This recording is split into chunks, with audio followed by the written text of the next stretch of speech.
All right, I'm very pleased to be joined with Mark Henshaw, a Canadian who's currently living out in Wuhan, China. First off, Mark, thank you so much for joining me today. Thank you very much. Talk about just the general feeling in China, because I know that's kind of where the birthplace of the coronavirus has happened. So I guess what's just the general feeling overall right now? Well, at this moment in time, people are looking forward to going outside again. April 8th is the date that we will be able to leave our homes again. So people are pretty excited about that. What was the I know the country was on a bit of a lockdown for a bit. What was it? What was that going through your mind when you found out that the country was on a lockdown?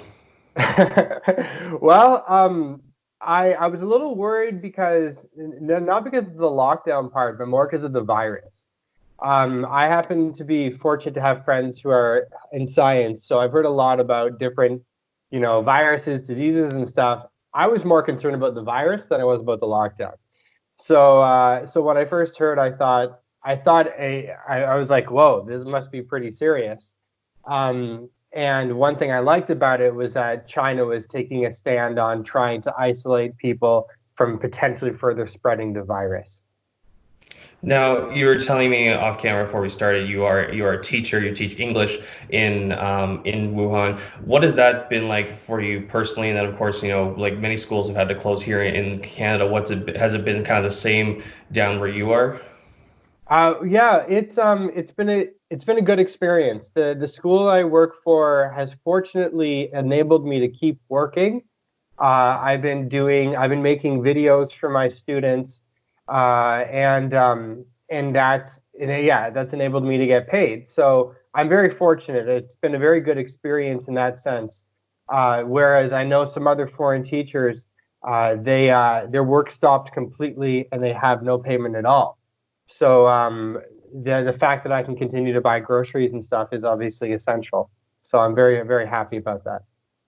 And how have you been able to, were you told to self-isolate when the country kind of first started taking notice of the whole coronavirus? Yeah, that was the general message. It was just that, like there's a virus spreading. We don't know how bad it is, but it can kill people. So please stay at home. Yeah. And how long have you been in isolation for, as of right now? 69 days. And I guess how have you been handling the isolation process? I know that's a long time compared to a lot of us here that may have not have had that much time to self-isolate, but 69 days, that's just a lot of days inside. Yeah, it is. Well, again, I think I'm fortunate about another situation.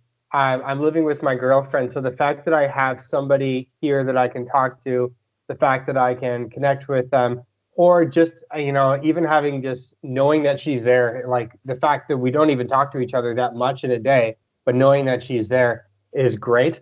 Cooking together, doing activities together. Like our latest thing on Jigsaw Puzzle, I think.com. It's a free website. We do puzzles together. So things like that really help. But otherwise, I've been exercising inside. I've been learning new recipes like Chinese recipes and things.